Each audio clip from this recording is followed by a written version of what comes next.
હવે હું કેમ કરીશ નહીં, મને અત્યારથી ટેન્શન છે. ચલો હિયાબેન એક ગુડ ન્યૂઝ લઈને આવી ગયા છે અમારે. શું છે?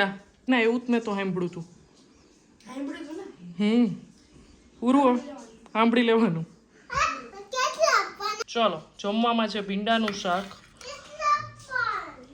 પણ અહીંયા આવીને આપણી હિંમત પૂરી થઈ જાય. જો કેટલા પથારા છે અહીંયા હજી. પોતાનો વાક હોય ને.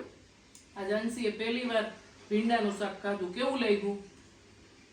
આ 2 દિવસ પ્રસંગમાં હતા ને તો આટલા કપડા હાથે ધોયા. જય શ્રી કૃષ્ણ અને જય જલારામ બધાને. કેમ છો?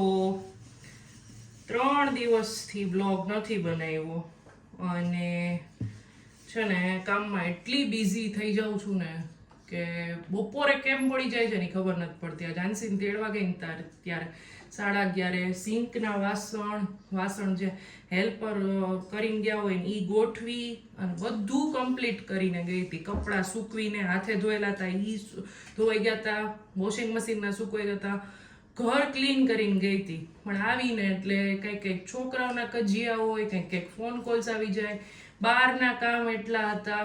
બધું પતાવ્યું ને ત્યાં 1:30 વાગી ગયો છે. હવે ફટાફટ રોટલી કરીને જમવા બેસશું.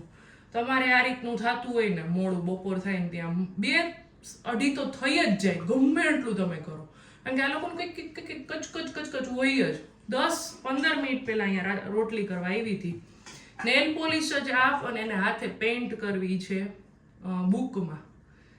એ માંડ એને મનાવીને બધું કર્યું ને પછી અત્યારે રોટલી દઈને બેસાડી છે. એટલે કંઈક ચાલુ જ રહી જાવ. અને હજી હોળી જાય ને પછી હોળીની સફાઈ કરવાની છે. હવે હું કેમ કરીશ નહીં, મને અત્યારથી ટેન્શન છે. ચલો રોટલી કરી લઈએ.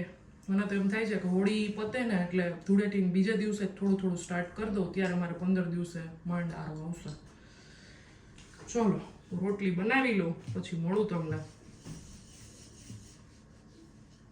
જય શ્રી કૃષ્ણ, જય જલારામ. અંશુબેન જય શ્રી કૃષ્ણ, જય જલારામ. ચલો હિયાબેન એક ગુડ ન્યૂઝ લઈને આવી ગયા છે અમારે. શું છે? રિઝલ્ટ આવી ગયું. શું આવ્યું? 98.57% ને ફર્સ્ટ રેન્ક. અરે વાહ મારો દીકરો. Thank you. ગયા વખતે 274 હતા, આ વખતે એનાથી 2 માર્ક વધી ગયા. અને પર્સન્ટેજ તો જો એક આખો વધી ગયો. હા બોલો તમારે કેટલા આવ્યા પર્સન્ટેજ? 10 ને? બરાબર. હાલો સરસ આવ્યા. જો ઇંગ્લિશમાં 39, 40માંથી, ગ્રામરમાં 40, ગુજરાતીમાં 39, હિન્દીમાં 39, મેથ્સમાં 40, સાયન્સમાં 40, કોમ્પ્યુટરમાં 39, ફર્સ્ટ રેન્ક. વાહ મારા દીકરાએ જાળવી રાખ્યું એમ ને. ચલો આજ તમારું પાઉચ આવી જશે. બરાબર? તમને તારું આવી જશો બેટા. ટાઈમ નો રહ્યો પછી હું લઈ આવી દઉં. એટલે આપણે વાત થઈ હતી ને કે રિઝલ્ટ આવી જાય પછી આવશે તમારું પાઉચ. બરાબર ને? ચલો સરસ, એક્સેલન્ટ. સેકન્ડ રેન્ક કોને આવ્યો? કેટલા પર્સન્ટેજ? સારું કહેવાય. થર્ડ? 3 ગર્લ્સ બાજી મારી ગઈ એમ ને. આ વખતે બોયઝ નો વારો ન આવ્યો. ઓકે ચલો સરસ. મમ્મીને આજે છે ને આજથી દવા પૂરી થઈ ગઈ છે. લાગે જ થાક? દુખાવો થાય છે અને શક્તિ એ ઓછી થઈ ગઈ છે ને. દુખાવાની હતી ને ખાલી એટલે થાય જ દુખાવો. કા થોડો એટલે આમ હાલો ત્યારે કે આમ આખો દી ઝીણો. બરાબર આપણે લઈ લેવાની. હે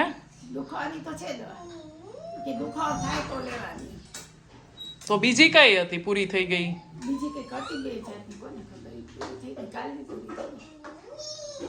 તમારા હાથમાં શું છે? આ 50 રૂપિયા કોનું છે? આ કોનું છે પર્સ? એમ નહીં, એટલે એમાં પૈસા છે એ કોના છે? તારા ને ઈયાના બેયના, એવું જ મેં તો સાંભળ્યું હતું. પૂરું સાંભળી લેવાનું. 50 હે 50 નો આવે, 500 આપી દઉં. 50 નહીં આપે, એ 500 આપશે. ચલો, જમવામાં છે ભીંડાનું શાક. લાસ્ટ ટાઈમ બનાવ્યું ત્યારે બહુ રિક્વેસ્ટ આવી હતી, હવે બનાવીશ ને ત્યારે રેસીપી શેર કરીશ. હૈદરાબાદી બિરયાની કાલ બનાવી હતી, પણ મેં વહેલું જમી લીધું હોય ને તો મેં નહોતી ખાધી, એટલે હું અત્યારે ખાઈશ. મમ્મી ને હિયા બે માટે સૂકી ભાજી, મમ્મી માટે પીળી ને હિયા માટે લાલ. રોટલી, સંભારો ને છાસ. ખાખડી પૂરી થઈ ગઈ છે, હવે આવવી જોઈએ એક બેદીમાં. થઈ ગયા છે 2:45, બધું કામ પતી ગયું છે, પણ અહીંયા આવીને આપણી હિંમત પૂરી થઈ જાય. જો કેટલા પથારા છે અહીંયા. હજી દાંડિયા ગોતવાના છે. બહુ થાક લાગી જાય અંશી, તારામાં તો હાચે. હજી આ બધું ઉપાડવાનું છે, લોટવાળું હશે બધુંય જોવો, અને અહીંયા બધું જોવો, અને હજી દાંડિયા ગોતવાના જો. અહીંયા લીંબુય છે, બધુંય હોય આમાં અમારે. 3:15 વાગ્યા છે, અને અમારે છેલ્લી પંગત આંસીબેનની હોય. બધો એનો પથારો હતો ને હિયાએ ઉપાડ્યો. હિયા આજે સવાર 5:30 વાગ્યાની ઉઠી છે, તો એને બિચારી મને પથારો ઉપાડી દીધો. અને હવે આ છેલ્લી પંગત અમારે પૂરી થાય પછી અમે જમવા સુવા જાશું. કા ન બોલે, કાંઈ ન બોલે. પોતાનો વાક હોય ને. આજે અંશીએ પહેલી વાર ભીંડાનું શાક ખાધું. કેવું લાગ્યું? હે, કેવું લાગ્યું? Not interested. ના હો ભાઈ, તારી જેમ નથી. Yes madam. હાલો હવે ઈ જોરથી બોલશે. હાલો હવે નેક્સ્ટ. Yes madam. એની બદલે હું બોલી જવાલ. Yes madam. હાલો હવે નેક્સ્ટ.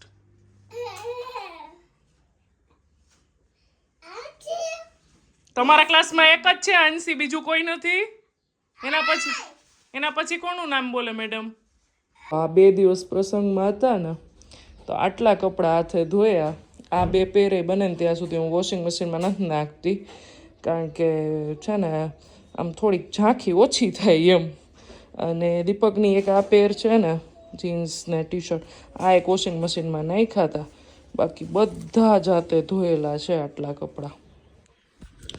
પ્રસંગમાં જાવું કેવું સારું લાગે, પછી તો 2 દિવસ એટલું કામ ચાલે ને. એમાં અમારા જેવા જે છોકરાવાળા હોય ને, એને તો શું ખાતા હોય ને એ ન ખબર હોય. મારી ફ્રેન્ડને અહીંયા હું ગઈ હતી ને, આગલે દિવસે સાંજીને દિવસે અંશીએ મારું એટલું આમ લોહી પીધું ને છે ને કહેવાય ને. બીજે દિવસે તો છે ને બપોરે અમે બળવો જનોઈમાં એકચ્યુઅલમાં ગયા હતા, તો બળવો દોડવાનો હતો ને એ પહેલાં થોડીક વાર પહેલાં અમે પહોંચી ગયા હતા, અને પછી જમીને આવ્યા હતા, તો ત્યારે એટલું લોહી પીધું સાવ.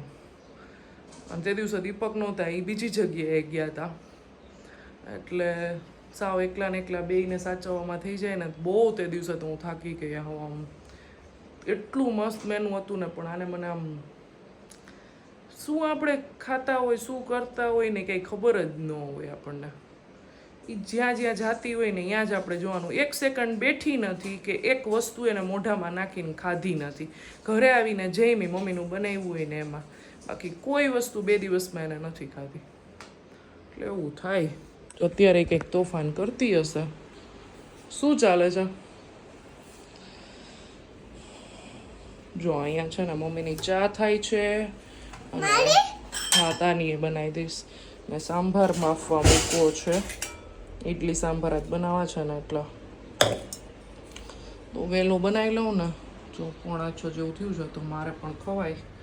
એટલે મમ્મીને ફિઝિયોવાળા બેન આવવાના છે, એટલે હવે મમ્મી રેડી થઈ ગયા. હવે ચા આપી દઈએ એટલે મમ્મીને કોટો ચડી જાય. કા હવે તો એ બેન એકાત્રે કરી નાખ્યું. મમ્મીને જોઈને એને ઓલું થઈ ગયું કે હવે આ બેનને મારી જરૂર નથી. કા કે તમે સરસ પગથિયા ચડો છો. બીજું શું કીધું?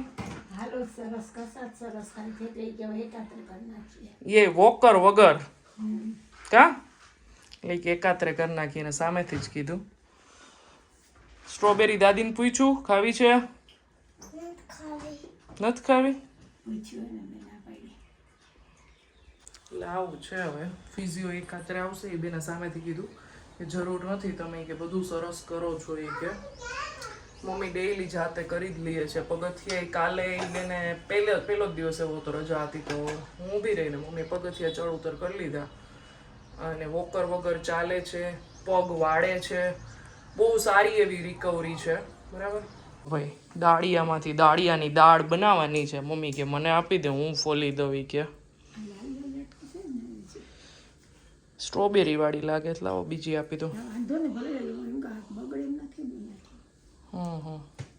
આપણે કોડીનાર બાજુ દાળિયાની દાળ ન મળે કા મમ્મી? અહીંયા બધા આમ જ ફોલિંગ કરે. એટલે હજી નથી મળતી. અમારા મેરેજ ટાઈમે તો ન મળતી. હવે તો લગભગ મળે છે. શું બોલતી હતી?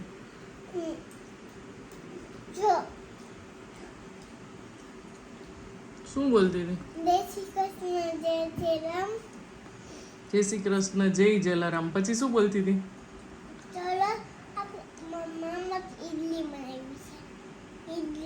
મેં મારા માટે ઈડલી બનાવી છે એમ? અરે વાહ.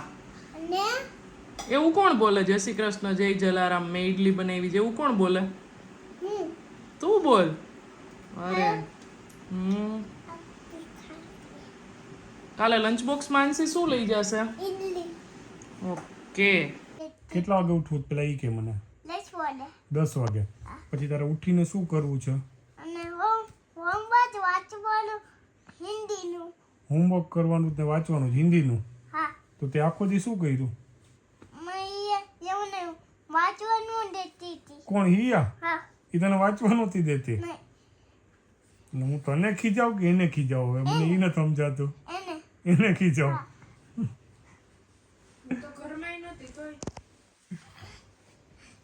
સુઈ જા માદી કરો.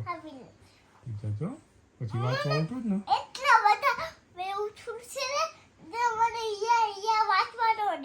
નહીં હું એને કહી દઈશ તને વાંચવા દેશે હવે. હો